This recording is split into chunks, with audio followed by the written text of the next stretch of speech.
एक है जगह टिमकी लेके फुट गए तो बड़का कहे हम का कहे हाँ आई छोटकी कहे फुट गई तो हम का एगो से कहीं में हरान रहे एगो ले जाओ तो एगो ले जाओ सारा गोहरा जरा दिले सत भाग में से बोले आवाजों करने का सुन ले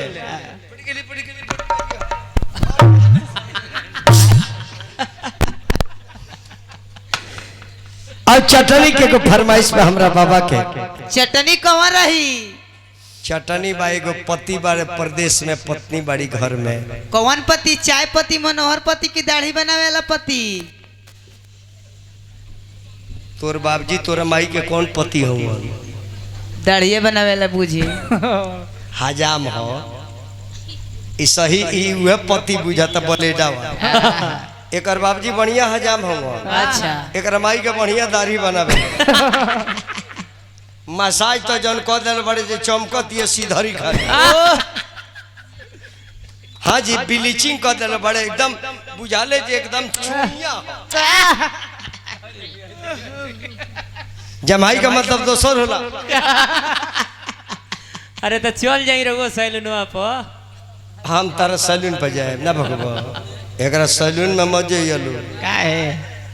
महाराजगंज में खुले बा एकर बाप वे रास्ते आह दादा महा बीमारी में कर सैलून में देखनी एक दिन जाता नहीं रास्ता तक एक बाप देख लेता ए महाराज जी गोड़ लगता नहीं संजोग से ही रास्ता से जाता चली ना तन दाढ़ी बना दी हम कह दूर जाके छोड़ दो आई ना तनी खत बना दी और लागल एक बाप साबुन लगावे एक हाथ साबुन लगावता आ एगो हाथवा देखी का कोई बाप हम कहे पहले अपन साबुन पोछो आई साबुन पोछो पहले भले आदमी कहनी काहे पहले होकर विषय में चिंतन करो कहीं दिन आई तहार लेयर लेके ने आई तकावले मुश्किल कर दी जितना झाल में मेहनत न किलो उतना हमरा ताल में मेहनत देखे में रास्ता यही बेरा उहे बा ऐसे चटनी बा पति प्रदेश में पत्नी घर में काना मेहरारू का मन ना जे बनमुआ घरे आइते आ कावना मरद का मन ना जे परिवार संगे रही तो मेहरारू को कब अपने मरद के खोजे लीजा तोर बिया भइल बे जे जानत रे अपना माई से पूछे तोर माई कब कब तोरा बाबजी के खोजे ली होली में दिवाली में छठ में कब ना खोजे ली से बताओ ना दिवाली में काहे के खोजे ली सो दिवाली में तार माई खोजत हुई है जे सबकर बनमुआ आ गई हमार हजाम बनमुआ कहाँ बा ये दादा सबकर बनमुआ पड़ाका छोड़ता एटम बम छोड़ता एगो वो नागिन पड़ाका ठूस दे छोड़ दे सबकर बनमुआ मोमबत्ती गाड़ता छत पर जंगला पर दियर का पर हमरो हजमा रही ना नादा पर धरी त खूंटा पर धरी दलू खूंटा पर ना तो खूंटा पर दिया ना धरला धराला तोर त माई तोरा बाबजी के मुड़िए पर जोम के दिया धरे ले ऊ काहे ऊ जान ले जे भैंसिया के चोतवाई गोबर जान के धरे ले बाबू ता टीका तू के जी चल गइल बा उहे मर्द बड़े प्रदेश में औरत फोन करत रे वीडियो कॉल करत रे लेकिन आवे के नाम ने खले अमौगी के शंका होता जे फोनवा करता रे राति का सुतत त वीडियो कॉल करके हमरा के छज ना होता रे या तो होइते चाहे ना होइते लेकिन वीडियो कॉल ना करते आज बतियाइए लेता नहीं हम उनकर का प्लान बा ए देवर जी कहा परम मदारिया श्रीमती आयुष्मती कुमारी देवी भौजी जी बाप रे ये कर देखो तर पद बढ़ाओ लो आयुष्मती श्रीमती देवी भौजी जी कुमारी कुमारियों लगा होता देवर बाबू तने अपना भैया का नंबर दिए बड़ा बातें कर ली हम 94 400 हैं अक्षर में लिखे परी का हाँ हाँ 94 400 जाकर 95 575 95 572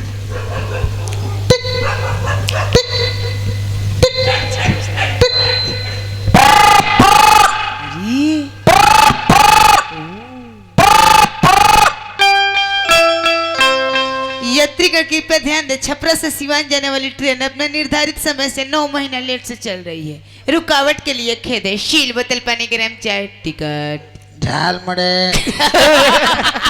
ई झार मुड़ी के बेचता है भाई। झाल मुड़ी बेचतर से स्टेशन पर धैले रहल काहू वही में बेचले से सामान एगो जेकन चढ़ेला सब भिनसारा सब मौसा सब मौसा घर में चाय, गरम मौसा उ सब ट्रेन में भर के मौसा कहेले सब मौसा।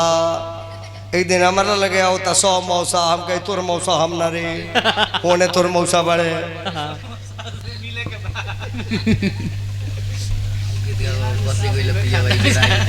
अच्छा ठीक बा, गजब गजब कुल लोग याद को के रखे ला ये भाई। इजराइलो वाला हुई हाल दोसर नंबर दाते स्टेशन में धले रहलो 0011 0011 जबे लगेबू तबे बंद। जबे लगे तबे बनी हो नंबर हकारी ठीक साता वही के बहाने ऐ मंडे लगा करतुस दगा करतुस काय के मिकरी बिरी पालो दे चापो चप्पल आका चप्पल चाली हांगकांग आपा चापा चौपल चौपल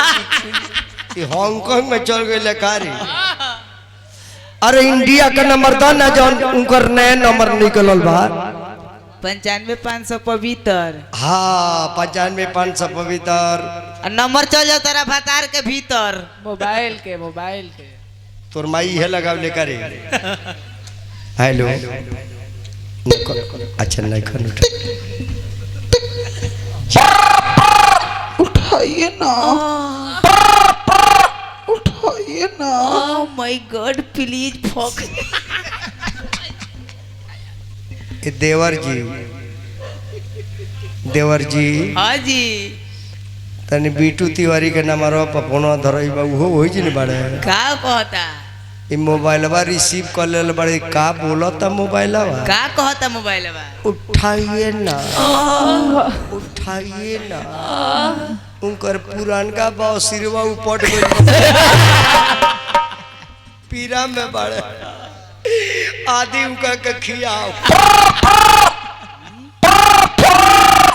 हेलो हेलो हेलो हेलो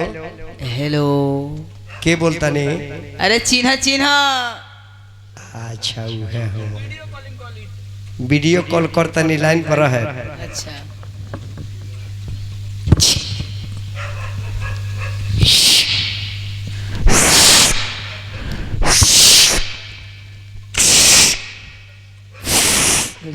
ये थूथू टॉर्च मोबाइल कहाँ से लेके आ गए? बड़ा जाम चलेला ठेहुनियाओ का पड़ेला। अच्छा फोटो तो आ गई बलमुआ के ये बलमुआ चेहरा मर देखत नहीं ना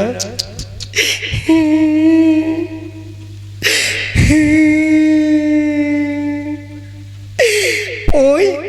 ओए ओए ओए ये कौन रवाई हो जी? चुप रहा मरुआई हेर ले लेबा केने से? पीछा से